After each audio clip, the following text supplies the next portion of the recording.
Thank you. So I guess we'll be starting in 30 seconds. Everyone is here, our speaker and our discussants. Morning. Good morning. Yeah, good morning from my side. It's after evening there, no?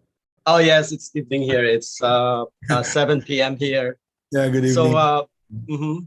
So good morning to everyone in the Philippines, and good evening to those here in North America.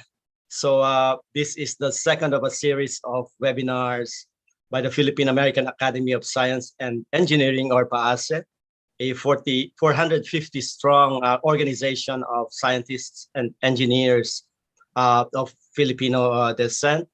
And for this month, we elected to use the theme and discuss climate change. So last week we had our first session or webinar. It's the second of a series of webinars by the Philippine American Academy of Science.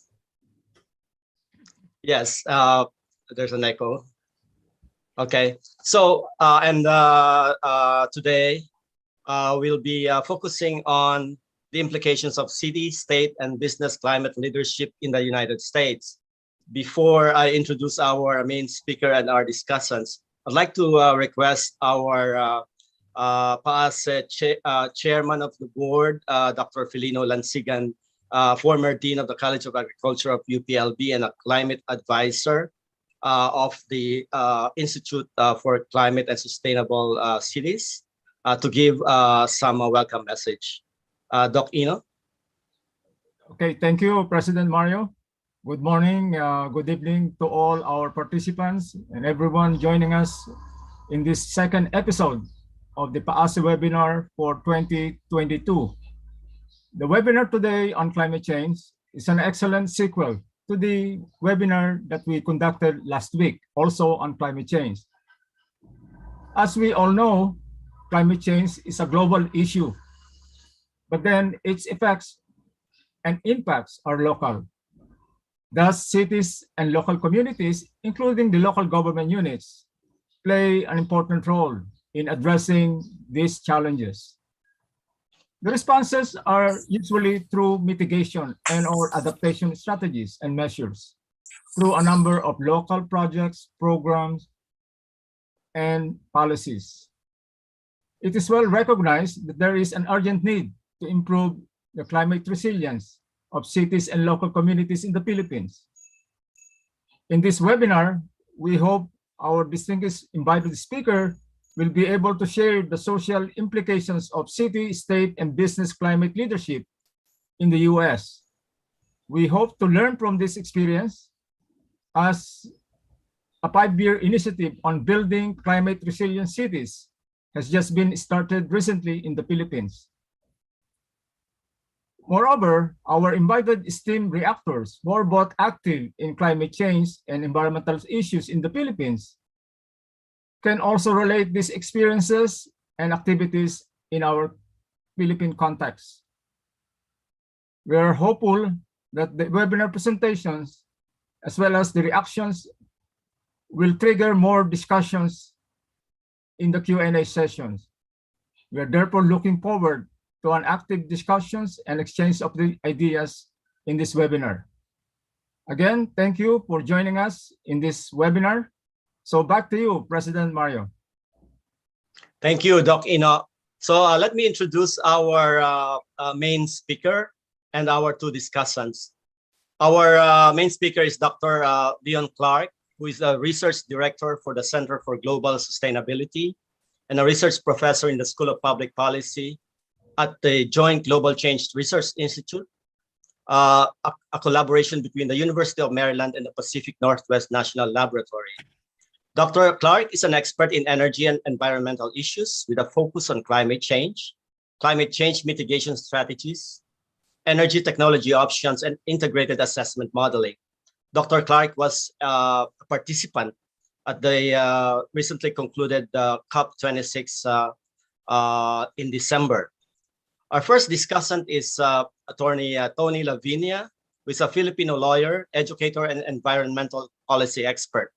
He's a former Undersecretary of the Department of Environment and Natural Resources, or DENR, Executive Director of Manila Observatory, and Dean of the Ateneo School of Government, and he currently teaches law, governance, and philosophy in several universities in the Philippines.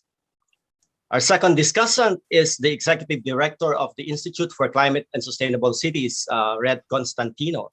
He has worked for close to 3 decades with international climate, development, and environment campaigning organizations, spanning South, Southeast, East, and Central Asia.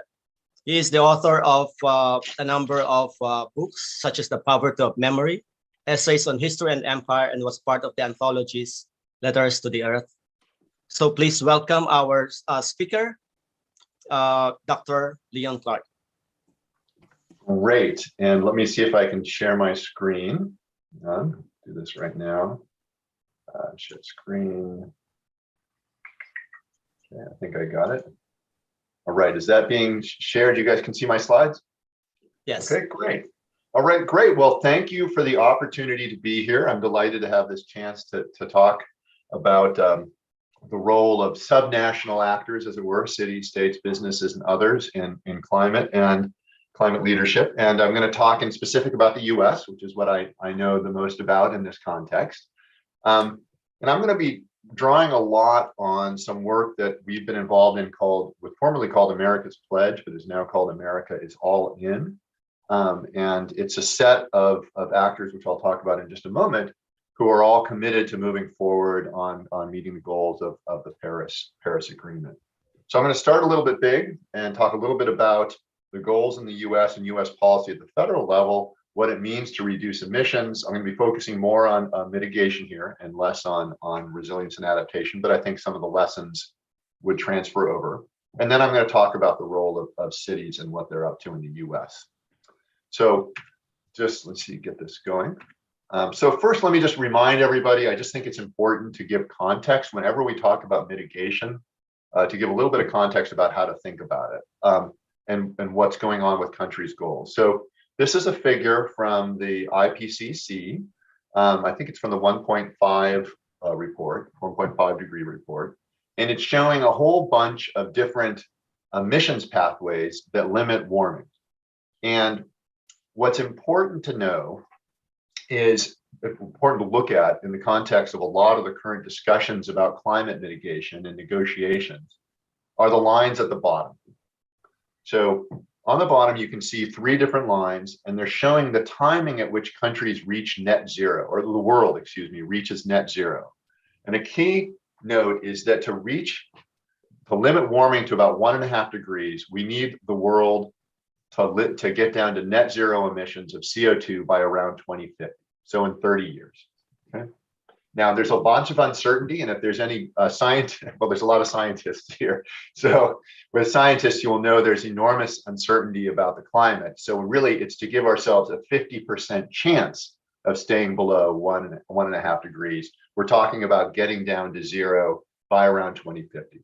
That notion of getting to zero is now the coin of the realm. It's what people talk about in negotiations. When are you going to get to zero? That's where there's the short-term negotiations, and then there's long-term planning of when are you going to get to zero. So the US has committed to getting down to zero by 2050. Oh, I thought I had gotten rid of this. Hopefully it won't do that too many times. So the US has committed to getting down to zero by 2050. And as part of that, well, I should not say as part of that, they have 2 commitments. One is when we're going to, or 2 goals. One is when to get to zero. And then the other is what is their NDC, their nationally determined contribution. And the previous US nationally determined contribution was to get to 26 to 28% below 2005 levels by 2025. And the most recent one is now to get to 50% below 2005 levels in 2030. So the US is committing, and you can see it on this chart. You can see the commitment. You can see history in the sort of bluish black, I guess. Then red was the previous NDC, and then green is the current NDC. Good. And so you can see the US has made a pretty strong commitment. this line, if you were to track this line, it gets down to zero around mid-century, which is around when the US is committing to try and get down to zero. So the US has made this commitment. The question then is, how do we go about meeting that commitment? So there's a whole bunch of studies that have been coming out. I thought I had gotten rid of that. There's a whole bunch of studies that have come out that have been looking at what does it mean to get down towards 50% reductions by 2030 in the US. So just remember, this is the US goal, 50% by 2030. It's a pretty ambitious goal. You can see from this slide, it really means pretty meaningful reductions. So a whole bunch of studies have come out that have been looking at that. And that includes several of them here on the left. So the upper one we did up on the left, getting to 51%. There's some work that we did with America's All In. There's work from Princeton, the Rhodium Group. And then here on the far right is the US long-term strategy, which just came out. The US just came out with a new long-term strategy. So there's a whole bunch of studies that have looked at this and tried to assess what does it mean to get down to 50%? How do we do this? Okay. And these studies in general have a pretty common set of characteristics. So this is one of the studies. This is one that I was involved in, so it's easiest for me to talk about it. But they all have the same kind of general character. So let me just tell you what's in this chart.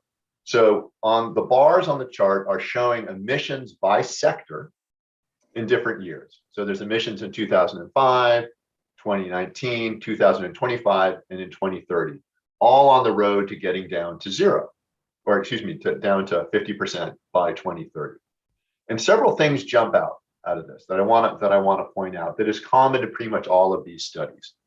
The first is that electricity in the US is the backbone of emissions reductions. So it gets us about 50% of the reductions from 2005 come from reducing emissions in electricity. And what that means in the US largely is getting out of coal, and it means constraining natural gas, but largely getting out of coal. So you're talking about having very little freely emitting coal by 2030, basically moving out of it. So that's always, in all of the studies, that's the backbone of emissions reductions in the US by 2030. After 2030, you don't have much more to get out of electricity, so you have to go into different sectors. Second is that transport is generally the second largest, and together, typically you can get about 3/4 of it out of transport and electricity, okay? So that's the second note, is that transport is usually a big part of it. And then the third point is just simply that you got to then eke out, you have to try and get emissions reductions out of all the other sectors. So it's not enough to do electricity. It's not enough to do electricity and transport. You have to be getting it out of industry, buildings, non-CO2 gases like methane, and in the US also continuing to keep our land use sink, okay? So these are just broad characteristics. And then you ask, how are you going to make this happen? How does this happen? This seems like an interesting or ambitious goal. So here's some results. I'm going to first say a little bit about what it means physically. Then I'm going to start talking about the role of cities and states and businesses. So here's two studies that we did. And again, I'm using our own studies for some of these, not because they're the best or the worst, but just simply because I can speak to them most easily. And these are the kinds of things that we're talking about by 2030. So in electricity, we're talking about renewable power generating about 50% of all electricity. That's a quadrupling from today's levels. That's a lot of electricity from renewable power. We're looking, as I said, from little or no electricity from coal-fired power plants. That's the biggest emitter in electricity, and in some states, the easiest target to go after to reduce emissions. And then generation from gas-fired power plants is then maybe a third lower than today. In transportation, we're talking about something like 65% of new cars and SUV sales being electric, and then maybe trucks the same. And there's actually a lot of new evidence we can move more aggressively into trucks. In buildings, we're talking about electrifying. So it's not just efficiency, but it's actually electrifying. The idea is to get the carbon out of electricity, to use renewable sources or low carbon sources for electricity, and then in buildings to be moving towards using electricity. But we just have to note that buildings turn over very slowly, and so the movement on buildings would be slow. In industry, we're talking about potentially working on cement and using green cement, and then methane, constraining methane leaks, and so on and so forth. And natural working lands continuing to suck carbon out of the atmosphere. So these are the kinds of things that we're talking about. And it's a substantial challenge. So here's this chart is from the US Mid-Century Strategy, and it's showing the additions of new electricity generation facilities in the US to meet the long-term goal. So on the left is history. And what you can see in history is that the US put in a lot of gas in the early 2000s, but more recently, we've been putting in a lot of wind and solar. Okay, and you can see that in the left graph. But if you look in the three bars that are immediately to the side of that, maybe I can even show it. Look at this bar here. This bar is showing the capacity additions that would be needed annually over the next 10 years to stay on track to keep emissions down towards 50% by 2030, or at least on track to zero by mid-century. And you can see that those capacity additions are as large or larger than what we've had in the past. So it's a lot of capacity that has to go in. Okay, so now I've tried to give you a sense of the physical characteristic of this. Now I want to talk a little bit about how we get this done. And I think for those who have followed what's gone on in the US, you can see that the federal government has not been able to necessarily implement all of this itself. So even now, there's discussions about whether we'll be able to put in climate plans through Build Back Better and invest in climate reductions and so forth. And in fact, one thing that I've seen when I've interacted internationally is that people have felt that 2 administrations ago, the US was really committed to climate mitigation and doing a lot. The president at that time, President Obama, was very interested in climate. And so there was a perception internationally that the US was really doing a lot. In reality, it was actually quite difficult for the US to move forward in many ways because, well, the president was inclined towards mitigation, the Congress was not. And so he had to do most of the work that came out of the Obama administration was just executive level, using existing laws and so forth, as opposed to new laws to move forward. Then in the most recent president was not committed to climate. President Trump was not focused on, or actually did not commit to doing much on climate. But at the same time, quite a bit was happening in the US because cities, states, and businesses were starting to take the mantle of climate mitigation. So let's talk a little bit about this. So in the US, what we saw over the last 4 years was that subnational actors galvanized support for climate mitigation. And it's not as if that cities, states, businesses have not been doing it in the past. I mean, some states, California has been a leader in energy for many, many years. But in the last administration, where it was very clear that the federal government was not going to be pushing on climate, the cities, states, and businesses really ramped up their efforts. And so today in the US, there is a coalition, the coalition of actors in the US that have committed to the Paris Agreement, to the Paris goals, trying to meet those Paris goals, covers 71%, over 70% of US GDP, 66% of the population, so 2/3 of the population, over 50% of the emissions. And this includes 25 states, and that includes some states towards the middle of the country. It's not just California, and it's not just New York. It's states even in the middle of the country. And throughout the country. So 25 states, you've got 500, you can just see the list here. It's a huge coalition of different actors that are committed. And what's really interesting about this is that these folks are driving a lot of the action. There is no way that the US, in my opinion, it would have been very difficult for the current president, President Biden, to have committed the US to 50% reductions by 2030 if it were not for all of the effort that cities, states, businesses, tribal groups, and so forth have been putting into climate mitigation over the last 4 years. Well before that, but particularly over the last 4 years. So in many ways, they're driving action in the US. So, there's a number of ways we can think about the role of these actors in reducing emissions. So one is that these non-federal actors actually drive what the federal government does. In the we talk about laboratories of democracy, the notion that the states are laboratories of democracy. They get to try new things, and those new things may be good, they may be bad, but if they're good, then they can be copied. So here's some examples. Greenhouse gas emissions standards for vehicles in California and other states. They helped set the ambition for federal guidelines in 2009. State renewable standards and so forth have driven a lot of the power sector reductions in the US. They're not necessarily being driven just by the federal government, they're being driven by states. And the third example is one having to do with HFCs. So the notion here is that state policies are actually driving federal ambition. And I think that's critical to realize. So even if the federal government were to try and put in policies to get down to 50%, a lot of that will be coming from what the states have been trying and experimenting with and setting the groundwork for what the federal government can do. Second point I want to make about this is, look, if the federal government, if you're interested in reducing emissions, I mean, it's great if the federal government can try and do it by itself, but we can see, particularly in a democracy like that in the US, that political winds can change. Some administrations are committed to climate, some are not. And so it's really important not to just bank on the federal government, but to have, in a sense, backup, to have other actors who are taking action. So one thing we looked at was how far could the US get, assuming the federal government didn't engage back in climate? Only cities, states, businesses, and these other actors did.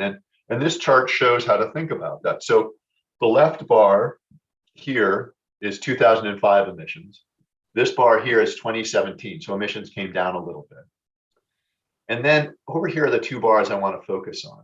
This bar here, so we're talking about reducing emissions. As you go down over on the far right, this is where we need to get by 2030 to be in the 1.5 range. And so, like a 50% or more reduction. What you can see is that just with current measures that are in place at the federal level, but also at the state, city level, we get about 25% reductions by 2030. So there's no new measures. Okay.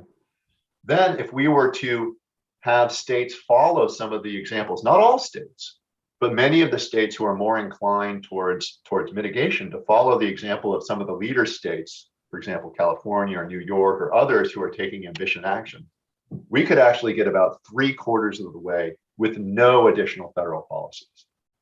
Now, the states can't do it by themselves, so you do need, the federal government is critical for this, but it's important to understand that the states, cities, these subnational actors have the ability to implement very strong reductions over the next 8 years simply by themselves. That's not to say they're going to meet the 50%, as I just noted, but they're really, really important and powerful. So bringing them together with the federal government is the way to think about doing that. So just as we think about the role, the first point I wanted to make was that the states, cities, businesses, these subnational actors can drive federal policy. Okay. But the second point here is not only do they drive federal policy, which is really critical, but they also reduce emissions. So they actually, are moving the ball by themselves on reducing emissions. And that changes the way we think about emissions reductions in the US. We don't want to think about it as a federal goal only. It is an all-in strategy. That's why we have America's all in. It's an all of society approach is what's going to be successful in the US. That's critical. And it's also sort of philosophically critical because it gives a sense that when entities that are interested in taking action, a business, a city, a state, feels that they can do it, you can see that it can have a tangible effect. It can start to set a standard. It can start to actually push momentum at a larger level. And we can all do that. Then the last thing I want to note is that climate mitigation is not a simple thing. It's something that requires action across all levels anyway. Even today, when we're talking in the US about investments coming down from the federal government to take action on climate to the extent that goes forward, it's the states, cities will have to implement this. So they have to work together. And in fact, cities are in charge of zoning regulations. States, California actually does manage, has vehicle standards, and many states are putting in vehicle standards. States get involved in doing renewable portfolio standards. And then there's questions of who manages the electricity grid. So there's all sorts of different levels of action that are needed. It's not simply that the federal government takes action. Everyone needs to be involved. And so here's an example of how to think about moving forward on rapid electric vehicle adoption and moving forward in electric vehicles, which is a really core part of climate mitigation. And we have here the different roles of the different actors. So of course, national, you're thinking about instituting vehicle standards that prioritize electric vehicles. But states could be adopting zero emissions vehicle mandates. That's something they could be doing. Businesses, they could, by the way, states and local can also be purchasing electric vehicles, for example, electric school buses and so forth. Businesses can be shifting their fleets to electric vehicles. At the local level, charging infrastructure is really critical. It's a critical part of getting electric vehicles on the road. So what you can see is that it's not simply what I said before, that the states and others can be leaders. It's not simply that they can do the emissions reduction, but it's also that being successful on climate mitigation really is something that involves everybody anyway, because there are roles for all the different actors in trying to move forward on climate mitigation. And I won't go through the others.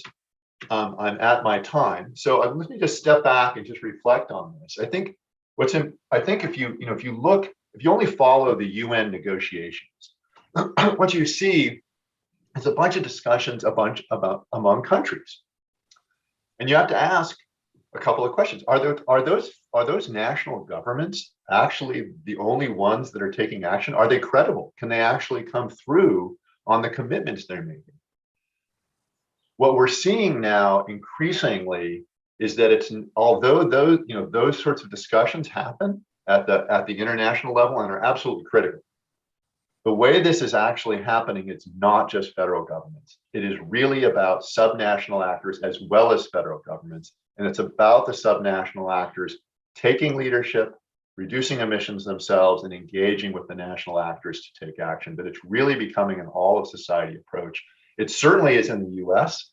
And as I noted, a lot of that was spurred over the last 4 years. It was always been there, but was particularly intense over the last 4 years. But I think it's throughout the world. So I think it's actually an exciting development because it kind of makes it again, philosophically gets us understand that really at any level, progress can be made. And I think to the extent that folks are interested in reducing emissions, that's I think a really powerful message and an important one for taking action. It's not just the responsibility of federal governments, it's responsibility of governments and actors at all different levels. So I'll stop with that. Thank you for giving me the chance to speak to you, and I'll be interested in hearing the responses or comments and the Q&A.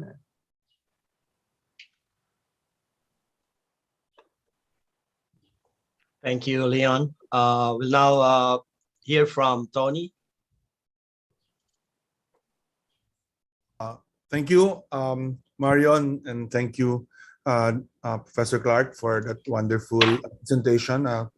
Good morning and good evening to the colleagues that are here. I wish I were in Maryland. I actually lived in Washington, D.C. for nearly a decade, and actually live right beside College Park in Tacoma Park. So it's very cold right now. I know. I've been following the weather. So it's certainly much nicer here, and you also get extreme weather events there now more often than sometimes more often than us. And so we were there when I think Hurricane Isabella winter storm hit, and we didn't have electricity for 2 weeks in Tacoma Park. And I remember my kids in the Philippines, we never had a time when we had no electricity.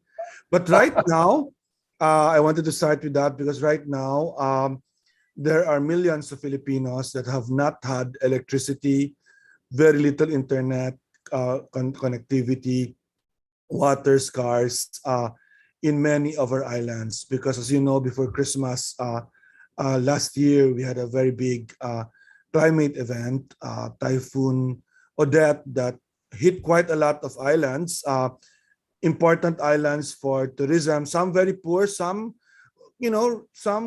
rich enough because of the tourism, but all back really to zero or even worse than where they were 20 years ago because of the kind of damage that Typhoon Rai, we call it Typhoon Odette here in the Philippines, hit us. So it's very important for me to listen to colleagues from developed countries share in detail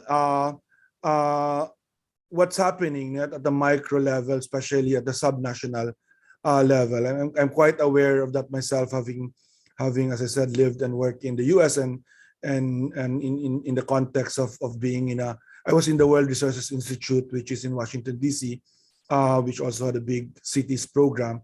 And I'm so glad to hear the latest, though, and it really looks quite hopeful, Professor Clark.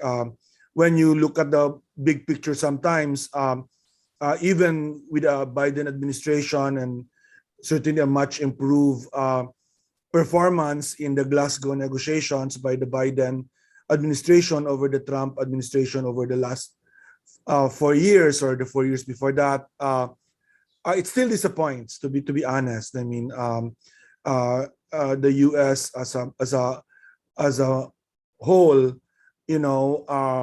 still feels that there's still a lot of things to do that it should be doing, but at the federal level is constrained by, most of all, by politics, right, and by other things that an administration have to take care. But your presentation has been very helpful in again confirming that, in fact, there's a lot of things that are happening at the subnational level, and not just at the government level, but very important for me at the sectors level. You know what I mean? And the kind of emission reductions that are potentially going to happen in the emissions themselves, the nature of the emissions, carbon to methane, but also in the industries, from buildings to vehicles, etc. So that's something always to look forward to, because at the end of the day, whatever we do at the international level or at the policy level, even in the federal national government, what matters it's what's done at that level, and it seems to me that I see that as something very, very good very good progress from your side. I guess my main question for you is, is these things happening at the subnational level achievable even without progress in Build Back Better, in the climate legislation policy at the federal level? That's really my main question, because sometimes it appears that that's how some, especially in the media, sir, this is all the big casualty is climate, among others, is climate action if Build Back Better does not pass. And so or is it that this progress will in fact continue at the subnational level, at the sectoral level, at the industry level, regardless of federal policy?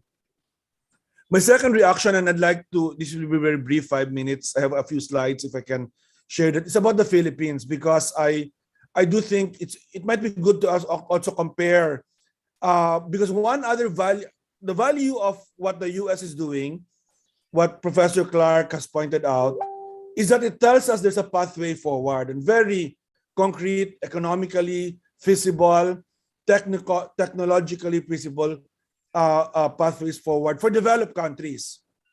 But the next question is, can we actually grab these same technologies, these same initiatives in the subnational of the US and bring it to the Philippines, both at the national and the subnational in the Philippines? That for me is the second value. As people would know, familiar with my thinking here, I do believe that developed countries must take the lead in addressing climate change through their leadership in both mitigation and in supporting developing countries. But I've always been, from the very beginning, I was in the climate change negotiations from the very beginning, 30 years ago. I've always also thought that developing countries have to do something also in the context, of course, of common but differentiated responsibilities. So even if there's the geopolitics of climate change between North and South, developed and developing country, although I think that it's much more nuanced than that. I've always thought that we have to do our share as well, as long as there is climate finance, climate technology support, and capacity building support from developed countries. And just to let you know that the US is in fact quite invested in the Philippines through USAID programs for 30 years now on helping us on various aspects of mitigation, adaptation, and resilience. And I just want to add, if you notice the title of the slides is added loss and damage, because that in fact is probably the priority for the Philippines moving forward. I mean, but anyway, I just wanted to very briefly then say that for us, we see this phase of climate action at the global level as a climate justice phase, where in fact we hold accountable those not just countries but also industries, corporations that continue to waver in terms of addressing climate. But I wanted to stress sorry. For some reason, never mind. I'll just stop the because something's wrong with the PowerPoint. But I wanted to just say that the Philippines itself, in the context of the Paris Agreement, has its own commitments to the in the Paris Agreement, its own nationally determined contribution, which is quite ambitious: 75% reduction of its emissions by 2030 based on 2010 levels, which is quite big. And so to actually, but the caveat in the Philippines, I actually disagree with that part of our commitment. I like the 75%, but our commitment is framed as more or less in absolute number 72% financed by partners and only 3% through our own actions and finance. And I think that that's not a good ratio. I would have preferred 70-30, or out of the 75, maybe 60% or 50% financed by our partners and the 20-25% by us. But anyway, that's not the point here. The point is we do have that commitments, a commitment to peak our emissions by 2030.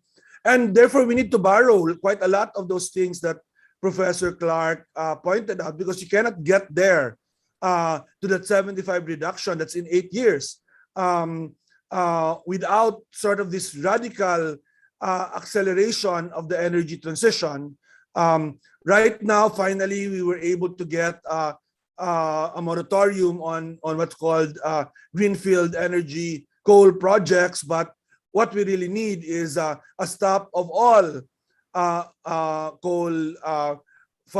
new coal-fired projects, and eventually retiring some of the older ones to be able to achieve that NDC. We also have quite a lot of opportunities for nature-based solutions in the Philippines. Unfortunately, we excluded forestry from our nationally determined contribution. That's one of my biggest critiques and one of the biggest gaps that I've seen. So in other words, we're doing things here as well, and it will help us actually, and maybe through phase that can be done if we learn at the micro level what is happening in the US. And like the US, I suspect that much of the action here, there's no problem with the national government. There's no climate denial of the national government. There's sort of overall rhetorical agreement for it. There's strong support, especially now that the finance secretary is kind of heading the whole effort at the national level. But the real action will also happen at the local level, both policy-wise and in terms of actions. I mean, and I'm sure we can learn also from you. But the one thing I would like to end my comments now is, and that's where I will insert the idea of loss and damage. as an important pillar now of both global and local. Imagine these islands and coastal communities that were hit by the recent typhoon Rai, essentially reducing them to what they were back development-wise 10, 20 years ago, essentially. Tell me, how can they even think of mitigation? How can they even think of resilience over the long term? Right now, well, there's efforts by Greenpeace and others to bring solar power to those places. But many of those places, those that can afford, the easiest thing for them to do has been to bring oil-powered generators again. I mean, it's really one of the worst ironies of climate change in the Philippines. When it hit the energy sector, people turned to generators, to power barges, that all, of course, will lead to increased emissions, lead to further damage in the future. So how can you think about resilience? How can you think about mitigation if you're back to zero economically? There are no resources. If people have died, well, in the Philippines, at least not many die. In fact, I tell my American friends and European friends that you can learn from us on zero casualty, because I saw how many people died in New York, how many people died in Germany because of climate events, right? And in the Philippines, actually, we don't have that big casualties anymore, because since Haiyan in 2013, we've learned to evacuate people in the millions from when the threat happens. But the damage is such that you start from scratch. You know, I mean, my friends in Cebu, I am also a Cebuano, although I'm from Mindanao, but I work a lot in Cebu. Have been asking me, how do we rebuild, and how do we rebuild better? And the issue is, well, next year you could be visited by the same event. 5 years from now, you could be visited by the same event. You certainly cannot rebuild the way you rebuilt. The last time they had a big event was 25 years ago. And if it's not gonna, it's gonna happen regularly. So that's why loss and damage, the ability to bring resources quick and fast. And I do not use the word compensation and liability because that's a toxic word in negotiations, but I use the word restitution. The goal is to bring people back quickly to where they are, so that then they can mitigate, so then they can adapt. But without loss and damage, a third pillar, you're not going to adapt and you're not going to mitigate. I think there's a lot to learn on mitigation and even in resilience from the US, but I think we can all learn together on loss and damage. Thank you. Thank you, Tony. Before Leon responds to your comments, I will first listen to Red for his reaction to Leon's presentation. Red. Thank you, Mariano. Thank you, Dr. Clark, and thanks, Dr. Ino, for the introduction. There's very little time, so let me just jump straight to the point. I have only three. The first is one has to take note of the advances that subnational efforts are making in the US. It's very important. A large part of the world is paying attention because the US has for decades been absolutely problematic, whatever the administration is. And so the subnational effort provides important hope to other countries that are carrying the brunt of the impacts, that things might just change. And the numbers provide some hope, a degree. And the hope is not that the trajectory is sustained. The hope is that a far bigger effort is actually made. So we need the US to dream bigger. We need the US to move faster. And we need the US to pick up more steam. If that takes subnational effort doubling, then great, but national has to follow as well. So it's very important to recognize really important steps that have been made. The second point is more critical. If the standard, if the benchmark is the previous administration, that is just a spectacularly low bar. You cannot even start to compare it, because that is just saying that we will do the absolute bare minimum and that the world should applaud. There is a sense at the moment from given out by US officials, but also a large number of US civil society groups that they're wondering why there's not enough applause or not enough praise or not enough recognition of the efforts being made.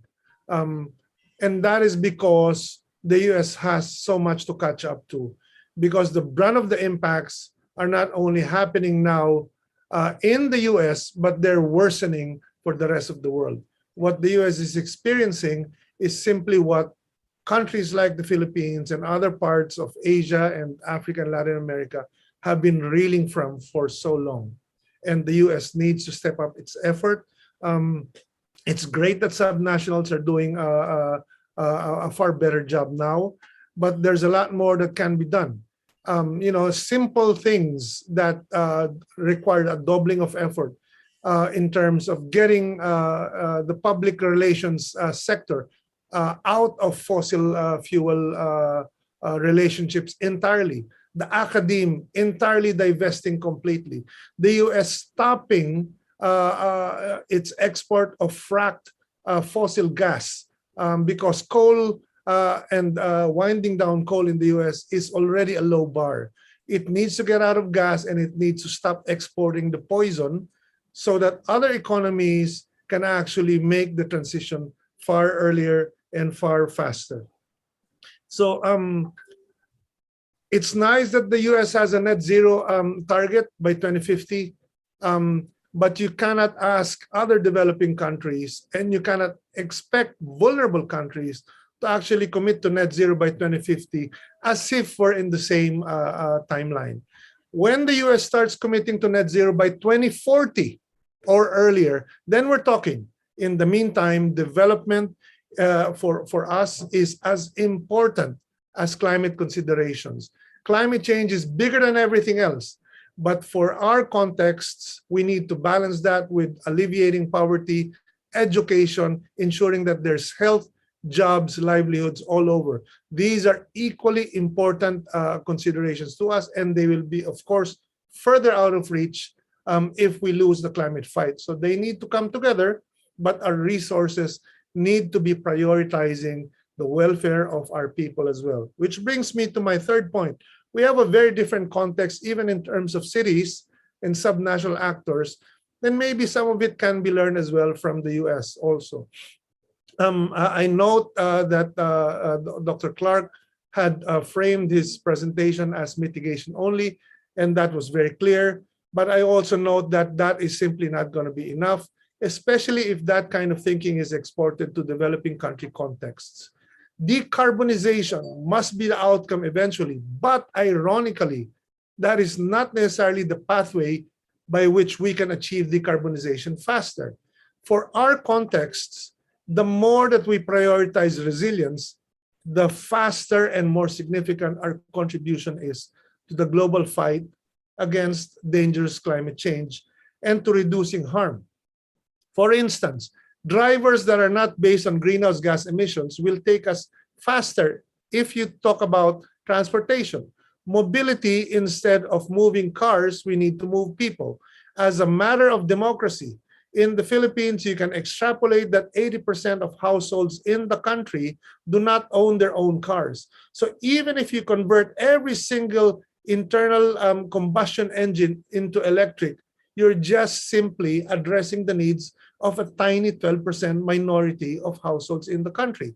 The point is not to transform it into an electric vehicle paradise. The point is to move people, such as by prioritizing mass transport, including potentially, fossil gas-powered bus rapid transport systems that are far more efficient and reduce more emissions as an outcome, not as a pursuit, cycling lanes that are interconnected and protected, and prioritizing the most important mode of transport in all.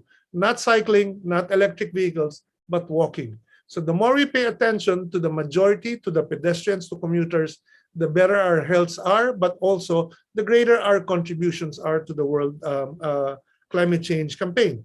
In terms of the electricity sector, it's the same thing.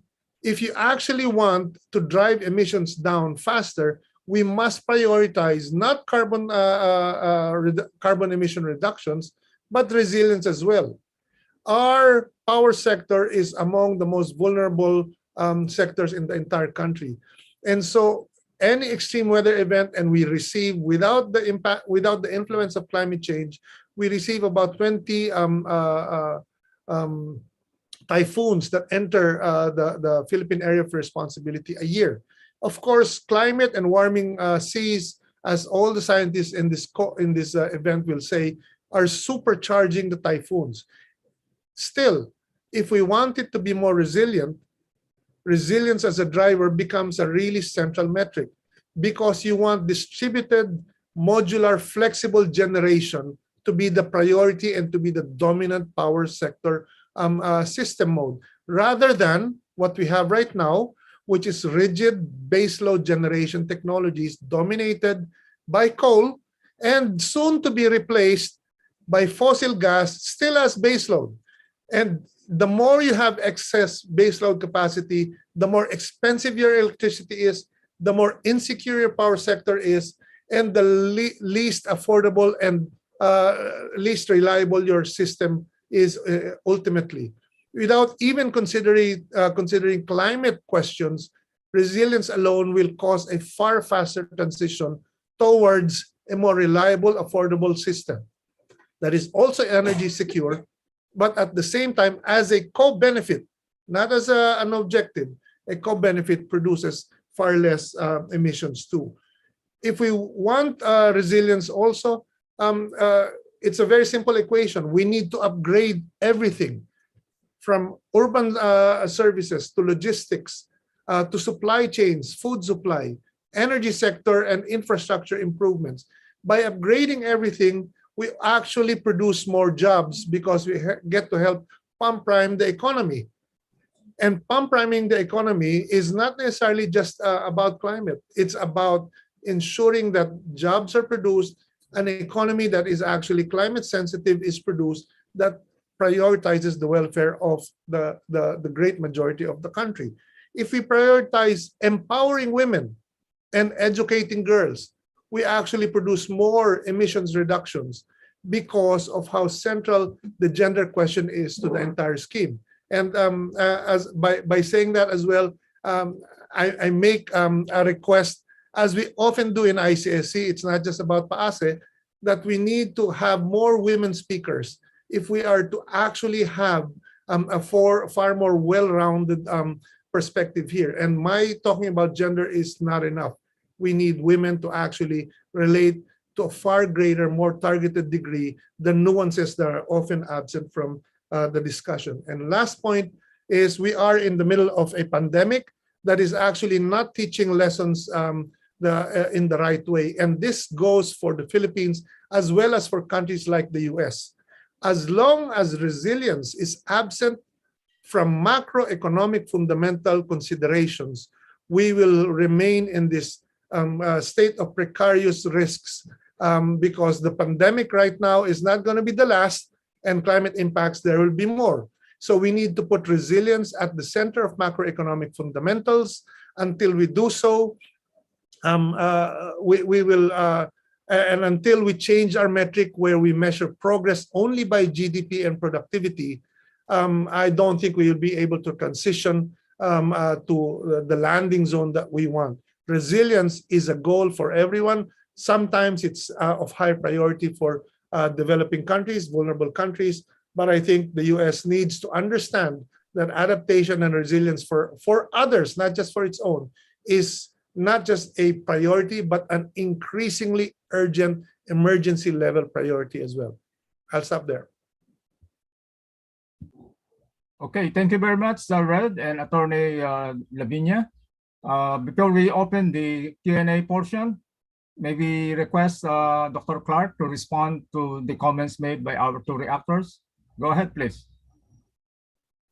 Great. There's a lot to respond to, so I probably will not be able to respond to all of it.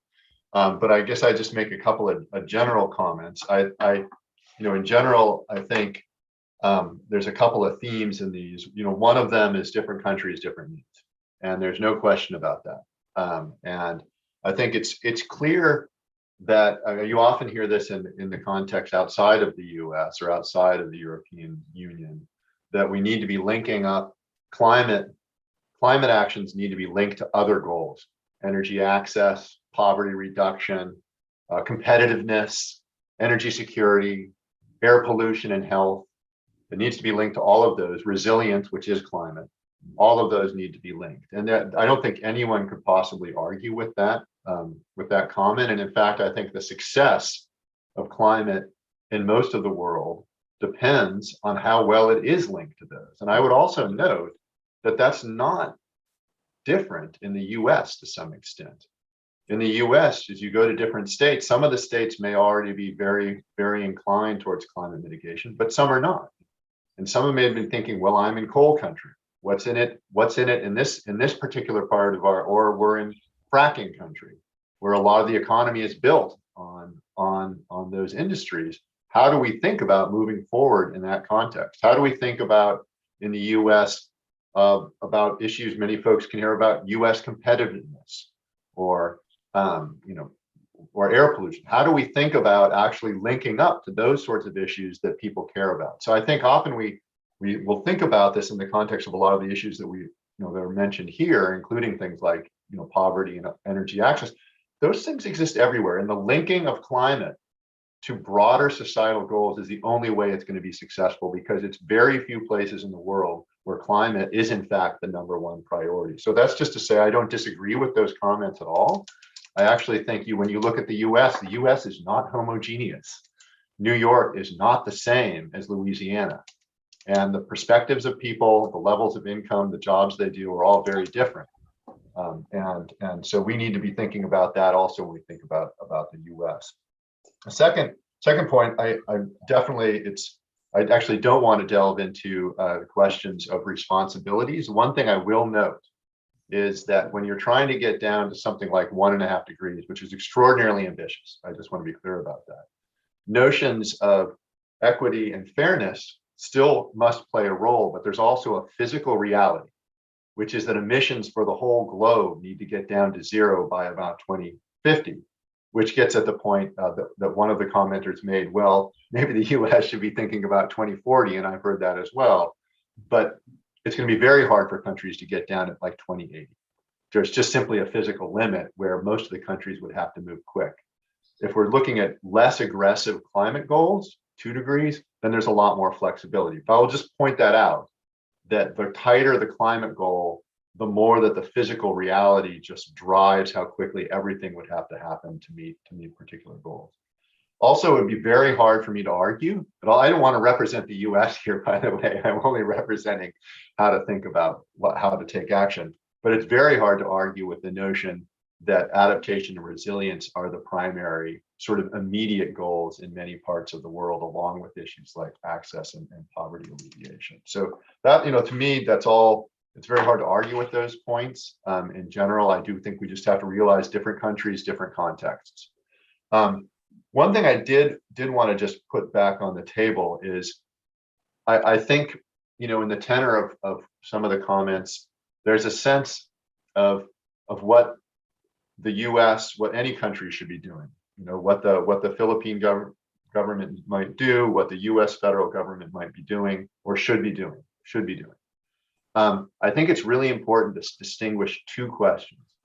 What should countries be doing or actors be doing? And what can we do? And one of the themes of the talk that I just gave is that regardless of what's happening at the federal level, there are places where action can be taken. And actually, it's not that different in some sense than the comment that was one of the questions was about how sensitive is decarbonization R&D. Well, that's a place where you can typically move forward, even in circumstances where you have changes in the US administration. In fact, there were some plus ups in the last administration in some of the work in the energy efficiency and renewable energy. But if an entity, a city, a state, a business has the ability to move forward, it's really important that we find ways to support that and move that forward. So there's the what can we do, there's the what should we do. And obviously, if you're coming from the goal of trying to reduce emissions, we want to be looking for national governments to take as much action as they can, to work together, to understand each other and support each other. That may not always happen, but there are things that can be done at the local level, and they actually do add up. Systemic change comes from actions at smaller scales, and that's what we need to see. I mean, that's what we're seeing in PV cells right now, in solar cells, what we're seeing in batteries has not come be some federal government just did it. It's come from the federal governments, but a range of different governments around the world investing and trying to put PV in place, investments in batteries. All of these things have happened and built up to the point where now they are actually cheaper than fossil in many circumstances. And so the systemic change is key, and the systemic change can come from the bottom and from the top. So I just want to distinguish this point that I get the note, I totally agree of what should happen. There's also what can happen, and we don't want to forget that by just focusing on what should. There are places where movement can happen and we can create systemic change. Let's not throw that out just waiting for what should happen. And then the final point I'll make just at the very start, is it possible for the US to do this without the federal government? No. So it's great that the states have been doing a lot, but in the end, it's not going to be enough.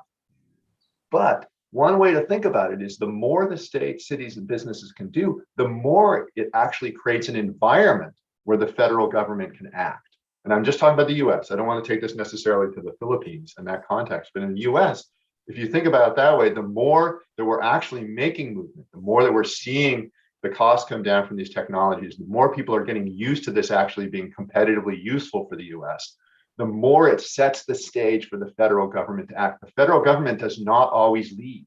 It often follows. So yes, no, we can't do it if the federal government doesn't engage, because just think about it. If out of the 50 states, if only 25 go down to zero and 25 don't do anything, you're not going to get down to zero. So eventually you've got to have the federal government or all the states. But I like to think about this as systemic change, and the notion that you're creating the environment for the leaders. Leaders don't always lead, they follow, often follow. And so to me, that's one of the key messages that we're seeing in the US right now. Yeah, is everything positive in terms of climate? No, not necessarily. But there is some sort of sense that there can be momentum and systemic change coming. And I think that's where we need to be focusing as much as we can. So those are just some general points. I totally, I don't want to defend the US, or I don't want to defend any country. I just want to talk about here what is possible to do, and what is an interesting notion that there are some things that are moving forward and there are opportunities to create systemic change, and that's what we should be looking for. Okay, thank you, Dr. Clark, for your remarks. We now open the Q&A session. If you have any question, you can either press the raise hand button in the reaction box to be recognized, or you can just type in the chat box. Any questions from the audience? Sir, I have a question. Go ahead, please. Sir, I'm Dr. Cabellion. I'm really your neighbor. I'm here in Maryland also. Great. I was invited. I saw this. So the title is City Leadership in Climate Change. I think it was a couple of days ago that I read that the city of Modesto, California, has decided for its school district that they would only buy electric school buses. So now they're going to go to electric buses. But the question that I have is, the production of electricity still depends on fossil fuels and renewable fuels. And just to connect the headlines, Indonesia banned the exportation of coal. And the Philippines started to worry because they cannot fuel their coal-fired machines or energy producers. So, so now the question that I have simply is, how do you invest in renewable industries, and how is the balance of energy production happening in the United States, the Philippines, or the world? Well, let me comment on the school bus thing to start. So, I mean, I think the general strategies for climate mitigation are be more efficient. That's one, use less energy to whatever extent you can. But the other two are generally electrify or move to low carbon fuels while you're decarbonizing the fuels. So it is true that as you move to electricity, electric buses and so forth, if the grid is still carbon intensive, it doesn't buy you as much as you would want. But the idea is that you are decarbonizing electricity at the same time. And so let's say in the US, the goal is to have electricity decarbonized basically by not long after 2030. It takes a little while to shift over all houses, all vehicles, or whatever, some large portion of vehicles, parts of industry into electricity. That needs to start now. It needs to start now to be able to get down. This is a long game. If we only think about 2030, then sometimes electrifying, or just over the next couple of years, electrifying might not buy us as much, but it is part of a holistic strategy to getting it. So, but now I'm talking about what the plan is. What the plan is if you want to reduce emissions. What will really happen, and well, hopefully the plan happens, but what really happens is influenced by the same things we see everywhere. Let's say on electricity, that their coal and gas are money makers. They're also used for baseload power. And so there's questions about, can you actually supplant them with solar and PV and then batteries to be able to manage the grid effectively? How rapidly can we do that? The literature is coming out increasingly saying that that's going to be possible to do, but the rapidity of change, how quick we can do it, is what I think is the biggest challenge in actually manage electricity grids. And not to mention, I mean, in the US, we have a clean electricity grid. In many parts of the world, the electricity grid is not always operating, right?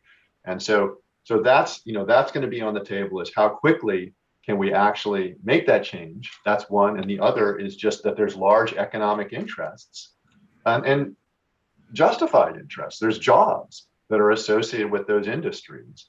And so one of the big questions then is, how do you think about just transitions or ways to move out of, this is one of the big questions. States or countries where extractive industries are a critical part of what they do, it's very hard to figure out what's the economic incentive to move out of it. But anyway, so to get back to it, you electrify and you decarbonize electricity at the same time, but we also have to remember that decarbonizing electricity, raises some issues about how to manage the grid.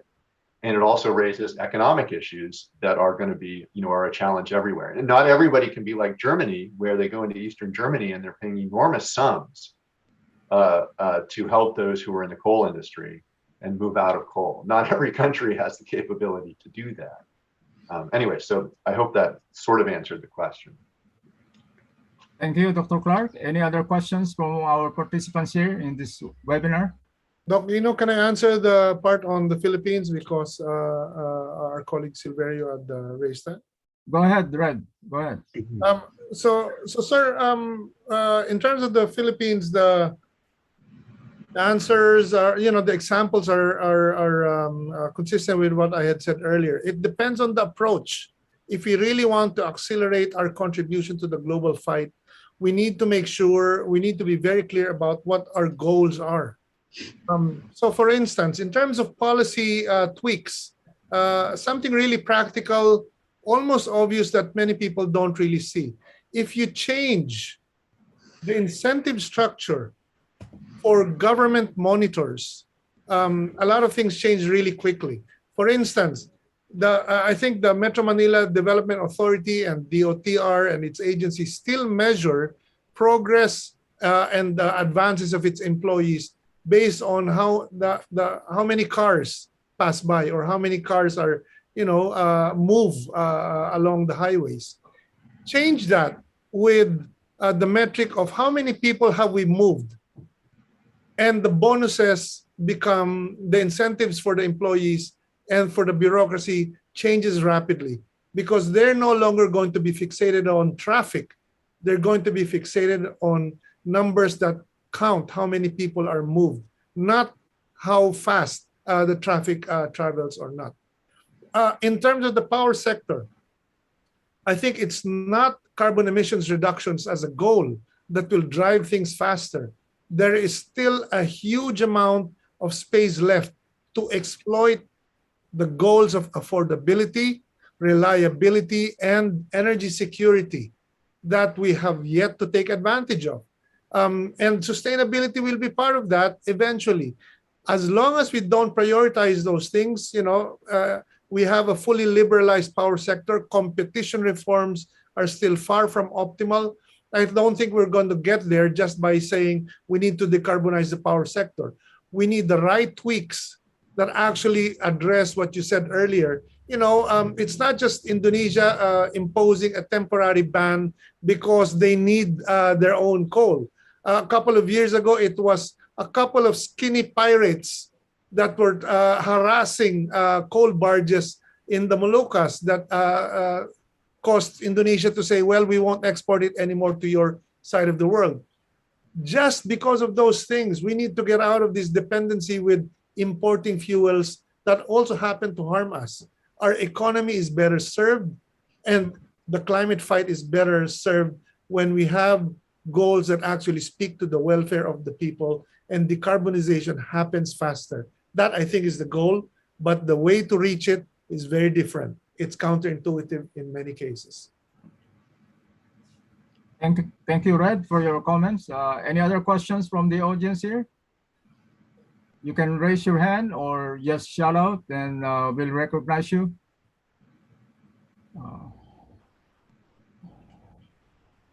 Doc, we have a few questions from the chat box.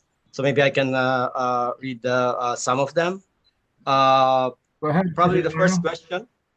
The first question is from Brother Joe Scheiter, and this refers to context to this is about provincial towns and villages in the Philippines.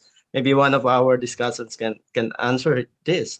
Would mini grids of 10 to 50 homes using 24 or 48 VDC solar panels and batteries be practical? Anyone who wants to respond to this? Brad should be able to. No, that's good.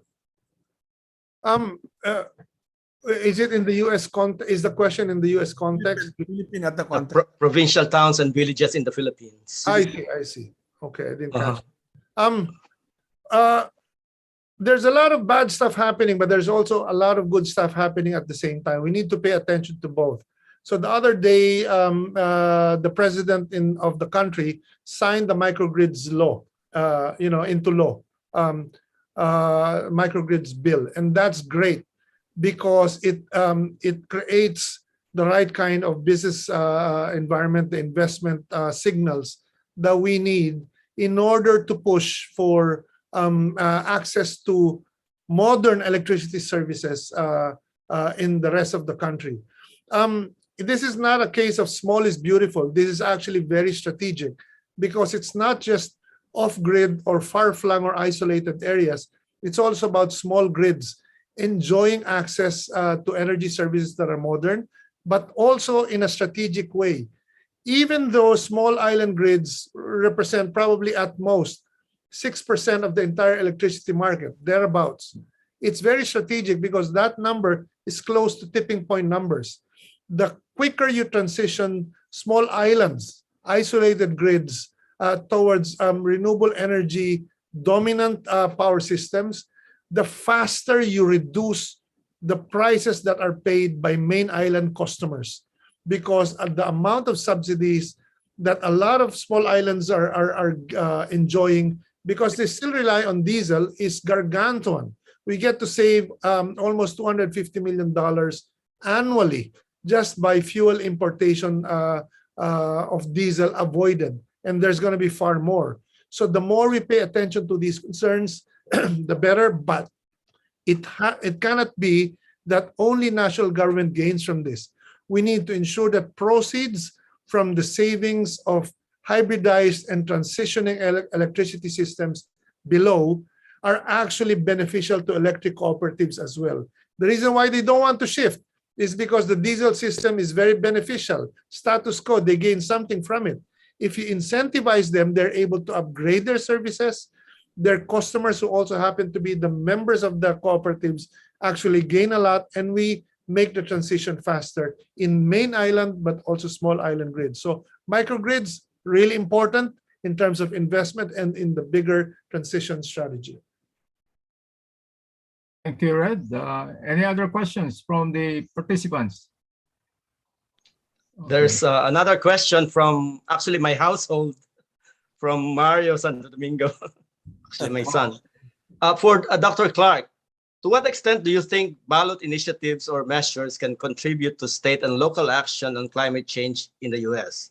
Notable example I think of are the failed attempts in 2016 and 2018 to pass carbon taxes in Washington state. Right. Well, let me respond to my esteemed colleague Mario Santo Domingo. So I guess I don't know the answer to this, and in fact, I think Mario might be more on top of the dynamics of the different states. So I just make a comment. I think it's state to state, right? So, and I would think about it in two ways. It's not just whether the state is ready for ballot initiative or otherwise pushing something through. It's what it is as well. So we can look to failed attempts at carbon taxes. Were carbon taxes something that was going to be able to pass, or are there other measures that could be passed that might be more targeted and more appealing to the electorate? So to me, so I understand the question about the ballot initiatives, and I just have to admit I'm not up on what's the best way to get through ballot initiatives or how successful they're going to be. But I do think that what the ballot initiative is matters, and it gets to the same point. You want to be finding things that folks will actually go for. I mean, and so that's a lot of the comments that Red has been making, is that we have to be finding strategies that actually meet the desires of the people who are associated with the situation. And so the question here is not necessarily whether it's ballot initiatives, it's whether carbon tax is going to be the most appealing policy and the most strategic way to make progress. Sure, the economist loves it. I come from an economics background. I love the carbon tax, but they haven't been real successful. So in fact, what you're seeing is not carbon tax. What you're seeing is sectoral policies, renewable in the US, renewable portfolio standards, electric vehicle standards, or zero emission vehicle standards, building standards. These are the policies you're seeing. Those are the things that can actually be successful. So I know that I just dodged the question because I don't actually know the answer about whether, but I just want to point out that it's not just about the initiatives, it's about what is in the initiative, and the idea of carbon tax is a tough thing, and tax is a tough thing in the US. That's a very hard thing to sell. Thank you, Dr. Clark. Any other questions from the participants? I have a question for Tony, actually, and this refers to, I read mentioned a while back, the adjustment of the metrics, or needing to look at the different angles, different aspects of our lives relative to climate change. And you emphasize, Tony, climate justice, right? My question is, like, what metrics do you use, to see whether there's been any progress on that front, climate justice? Sure. At the global level, it's you measure it by climate finance, both the availability and the actual transfer of funds from developed countries to developing countries to support developing countries' mitigation, adaptation, and loss and damage effort. So that's a very clear metrics. For example, 100 billion a year supposedly was the promise made in 2009 by 2020, and the developed countries did not meet that, and they admit that that metric was not met. That obviously they'll try to meet it this year, or the year after, but there needs to be a new metric for that because 100 billion is no longer enough, especially now that you also have loss and damage that is might be even significantly higher than mitigation and adaptation. At the national level and the local level, because I also look at climate justice at the national and local level, it's displacement of people. It's who bears the cost for adaptation, for example, like right now, which also happened during Yolanda, during Typhoon Haiyan. I mean, the government, and they always just resort to this, and eventually they give up because they know it's not sustainable. They're preventing people from rebuilding in the communities where the people used to be, and on the guise that it's dangerous, etc. And scientifically, that might be very well true for some places, but what they do is they do an absolute, setback of 40 meters, for example, an easement of 40 meters from the shore, which, if you kind of know the topography of Philippine Islands, really differ from island to island, but they're very knee-jerk about that, and that causes a lot of climate injustice because people will not have any place to go to. And I've always said, I agree actually that you have to move people, but the key, and those of us who work in resettlement done by multilateral development banks, the rule always is when you relocate people, they have to be in a better place than where you move them from. Absolutely better place, livelihoods, education, etc. Otherwise, you shouldn't move them. Why should you move them, even if it's a dangerous place? But why will you move them to a worse place from where they are, holistically speaking? So there are metrics for that as well. Now, of course, it's also about money and how much money do you spend for interventions that assist the poor. Give the poor a chance for a just transition that needs to be done. I mean, we're still a country where everything, the policy reforms, whether it's phased out of jeepneys or others, are always borne by the poor. And so for me, looking at where the money flow for this is important. I mean, I was actually curious in listening to Dr. Clark's answer about local initiatives and legislative initiatives. Next year, or this year rather, there's gonna be a seismic shift in Philippine governance. The money of the local governments will be more than the money of the national government overall, because of a basic change in revenue distribution that the Supreme Court, that should have been done in 1992, but the Supreme Court only ruled on it a couple of years ago. It's called the Mandanas ruling. That's a game changer for revenue distribution in the Philippines, because that makes local governments better positioned to deal with climate and disaster and similar things. We have good laws on climate and disaster that mandated local governments. So, but unfortunately, these were unfunded mandates, generally speaking. We did have the People's Survival Fund, but there had been issues about that. But more importantly, it's not been organic to the control over those funds are not with the local governments. But this year, and that's why I'm not so depressed whatever the results of the presidential elections, because the real action in Philippine governance in the next few years will be at the local level. Thank you. Thank you very much, Attorney Lavinia. Okay, I have a question to our two Filipino reactors. Climate change has now been put in the presidential interviews for our presidentiables. Okay, and this coming May, we'll have also our local elections. As you know, the LGUs are mandated to prepare the local climate change action plan. Okay, what advice can you give to our local communities and also local business stakeholders who are sponsoring debates regarding climate change in their respective communities?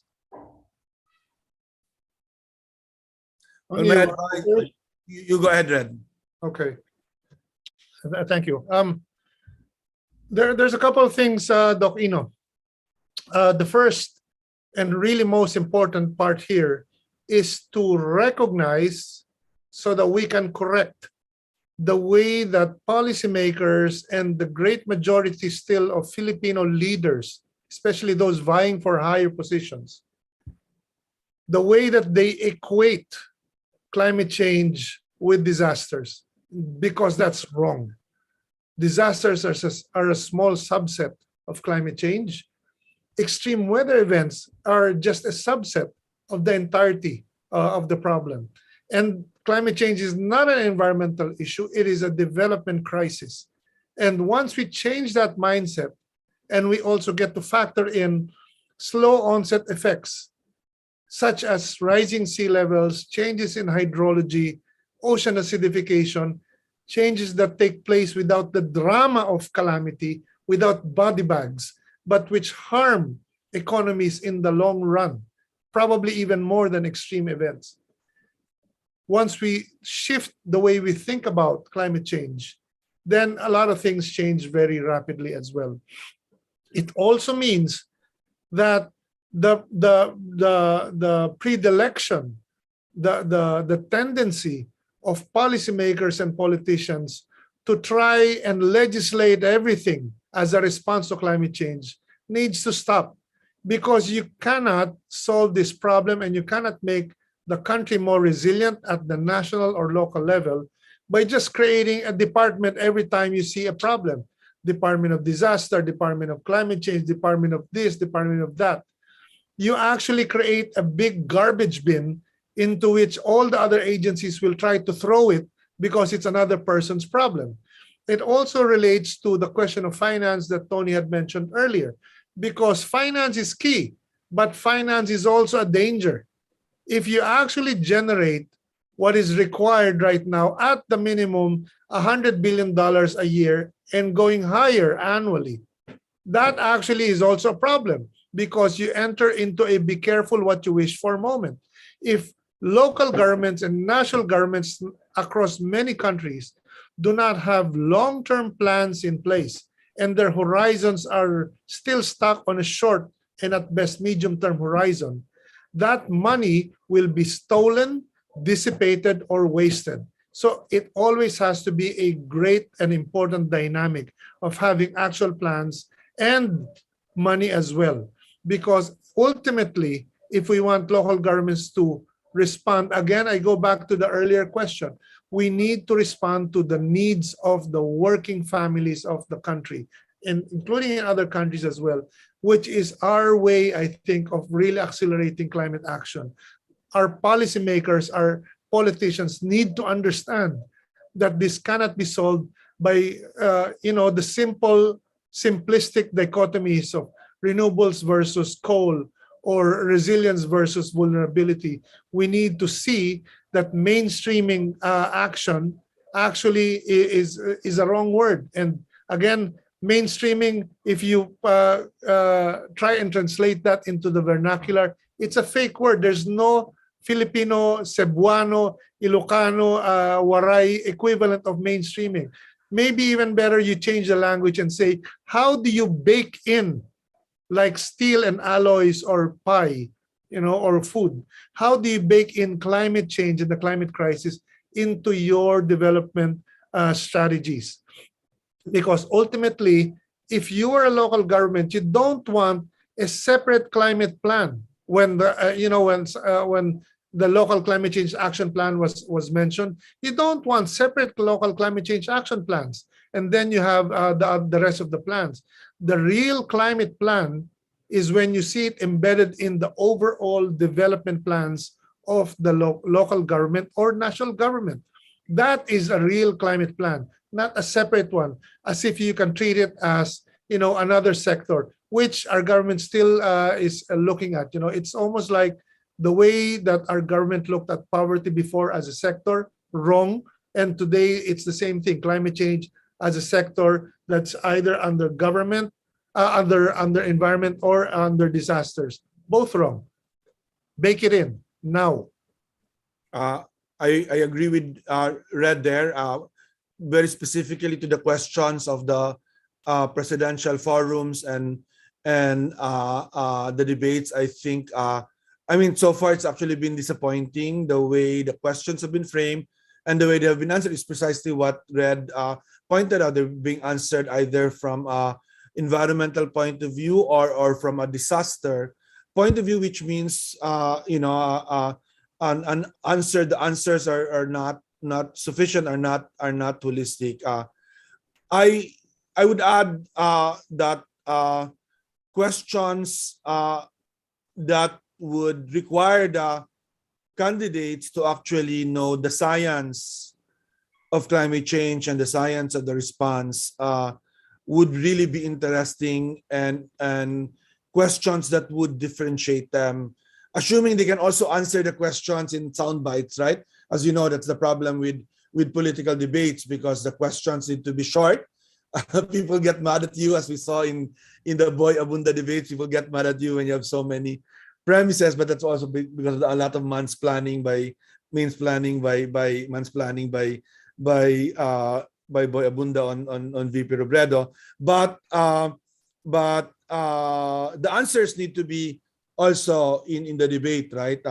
But over the long term, my view, and I guess with the group, this will resonate with you, with your group, and also from where I stand, I've decided that this is my 40th year in climate change engagement, both locally, nationally. I've done everything really. I mean, I just came from a stint from the Green Climate Fund. I've been Undersecretary for Environment, setting up the first climate change structures in the Philippines. I helped write the climate change law. I was in the negotiations early on, even in the climate convention negotiation. So I've kind of seen a lot, right? But I've decided that the last quarter of this involvement will be on the science. And so I'm doing it from Manila Observatory, where I'm assembling a group of hardcore natural scientists, physicists, biologists, but also lawyers and economists to really, at the local level, what Red said, to build in that capacity to understand and then to respond. And guess what? The really good thing about the Philippines in the last 20 years is our state colleges and universities and local universities have really gotten better very well. I teach in 20 universities all over the Philippines, and it's incredible. The scientific talent all over the country is incredible. So the ability, if you can only harness that to deal with, what Red says is building into the whole system climate considerations and making it the development framing of the development issues that have to be dealt with, then we're gonna be in much better shape. So because of that, I always say I'm not worried about whatever the results of these elections would be from that point of view, because it's a young country with a lot of young people, very passionate young people, and very good scientists at the local level in almost every city that I work in, and I work in quite a lot of cities. So there's a lot to be hopeful for in the Philippines. Okay, thank you, Attorney Lavinia and Red. For our last question, may we call on Christian Lau? Go ahead, please. Maybe I can read Crispian's question. Go ahead. He's asking about how to ensure and push for sound policy and incentive to be put in place to drive change. So he said sound policy and incentives drive investment in this space. How can we ensure and push for this to be put in place to drive change? Anyone who would like to respond to that? Mariano, Yes. I can jump in really quickly. Sure. This is something that I think Leon would agree with as well. When you work on climate considerations, but aim your interventions, your strategies at things that benefit the working families of your locality or your country, in the long term and methodically, you get to cascade a dynamic of rewards as well for your politicians. Because unless the public is increasingly involved, the changes that you put in place will be short term. And so you will, for the Philippines, you will be subject to changes in administration, creating U-turns as well, but affecting largely the hundreds of the dozens of millions in the Philippines. In the US, if there's a U-turn, as we've seen a number of times already, the whole world hurts as well. So we need stronger attention to public ownership of the long-term, the short-term and medium-term goals, because the bigger challenges lie in the long-term changes that need to take place. In this, I would say with a lot of confidence, supreme boldness, that in the middle of a call with a lot of scientists and policymaker expertise, I say policymaking and science are essential but inadequate. We need more of the humanities to be injected into our work, because there are limits to science and policymaking. We've seen correct arguments, technically well-versed arguments that fall flat because in the end, the public is not part of it. There are stories that they cannot relate to, or they don't have stories and things that actually galvanize big action at the local and national level. So those things are important. Literature, poetry, art in campaigns need to go hand in hand with science and policymaking. Otherwise, we're not going to make it. Yeah, we actually have an artist in residence in the Manila Observatory, precisely for the reason that Red has pointed out. I mean, very big issues on social inequality are also present in this, and that's really best expressed through the humanities. I mean, I myself come from philosophy background and teach environmental ethics and moral philosophy, and that resonates quite a lot to people that are dealing with climate already in real time. Okay. Just make a couple of comments on top of it. So on the first point about sort of the public engagement, I just tell a sort of not anecdote, but a sort of related comment. So there's something called the global stock take that's coming up shortly. That's where we take stock across the world of how much progress we're making on mitigation. And often the global stock take is just framed around the question of how much of emissions gone down, how many solar cells have been put in, how many electric vehicles are, all these quantitative sort of core metrics about that are just on the ground. But in reality, there's a whole bunch of other issues that have to do with political economy and institutions. And in fact, getting at this, public opinion is one of the most, I mean, you can call it public engagement, public acceptance. These are all comparable concepts, not exactly the same, but public opinion is actually a huge indicator of whether you're making progress on climate. So that's just to sort of reinforce this notion that it's not just about putting something in place for something to be durable. The public has to be engaged, and that's a huge part of it. The other thing I'll just put on the table, though, that's sort of different, a little bit different, is that for people to invest, they got to think they're going to make money.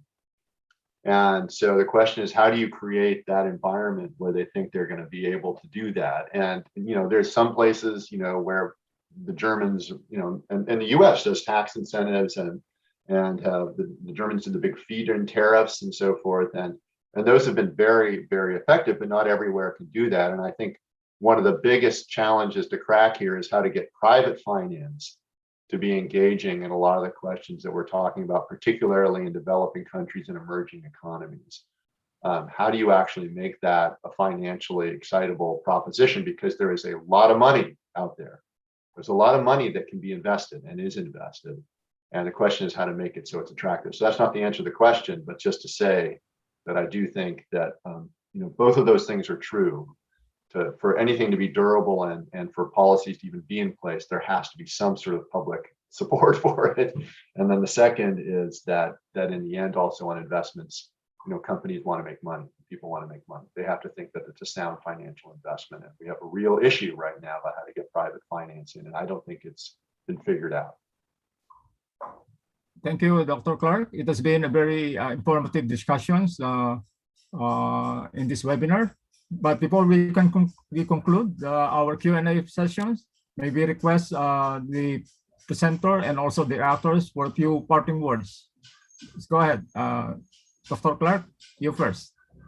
Oh, well, first off, it's been a real pleasure, actually. I knew I would be giving a talk, but I didn't know that I would be learning as much as I have from the conversation. So it's been a really wonderful experience for me. It's always, I do a lot of work internationally, but you can get a little bit embedded in the dynamics of your own country. And so it's really always very important to hear the perspectives, because the perspectives change a great deal depending on where you are, and the issues change. And it's a testament to the fact that an issue like climate, like so many issues that we have to deal with, really depend on local circumstances. And you really have to be attuned to the local circumstances. But I guess the one thing I'd still want to come back to from my talk is just this notion of remembering the distinction between what we should do and what we can do. We should be always pushing to try and get, to do what we should do and put the right policies in place, but we should also be looking at those places where we can make progress and making progress, because in the end, you can create systemic change, and we need to be doing both of those at once. Thank you. Attorney Lavinia? And there's really nothing much to add, except that strangely enough, as the crisis and the emergency escalates, the better the chances we have to actually address it effectively. As I said, this is from someone who's been doing this for more than 30 years, doing my PhD on it, working at all, coming from all fronts. But I'm most hopeful than ever I had in the past, now that we are faced with the escalating crisis. Thank you. Okay, thank you. Red, your turn. We need to do more than just survive. We need to thrive as well. Otherwise, we fail the hopes of our people. Our work needs to be more than just data-driven, which is fundamental. It also needs to be people-powered. So we need to be growing our ranks ever constantly, more and more, and reaching out to far more than what we have in this call. I'm elated as well, having heard Leon Clark, and I hope to, with good fortune, see Dr. Clark and many of those in this call at some point in the near future. Look forward to that, beer or coffee, whatever the preference is. Thank you. Okay, thank you very much. On behalf of PAASE, I wish to thank our presenter and also our actors for sharing us their precious time to be with us today. Thank you very much. Go back to you. Thank you. Thanks for having me. Bye-bye. Yes, thank you very much to everyone. Before we end, I'd like to promote some of our upcoming events. In February, we have a series of talks on women in STEM on February 11 about Filipino student migrants in the sciences. February 16, empowering diversity in science. And February 25, aspiring to inspire, celebrating the youth and women in STEM. Now we are inspired to organize conversations about climate change and gender. It's very timely that next month we will be having this series of talks about women in STEM. So please don't forget to check our website, paase.org, and register for these webinars. And also for this particular webinar, we have an evaluation link that our participants who would like to get certificates can now access. So please, you can use this QR code or go to the link that you can see on screen. So thank you very much, and we look forward to our future engagement, not only in the area of climate change, but in many, many other areas. Like in March, we will talk about water, across many dimensions, And I'm sure that we'll also talk about water and gender, and water and arts and humanities. So this will be a really illuminating and inspiring sessions. So thank you very much. And please don't forget to visit paase.org for more details about our activities. Thank you, Doc Ino. Thank you, Dr. Clark, Attorney Lavinia, and Director Red Constantino for your time and talent that you shared with us tonight. Maraming salamat. You. Thank you very much.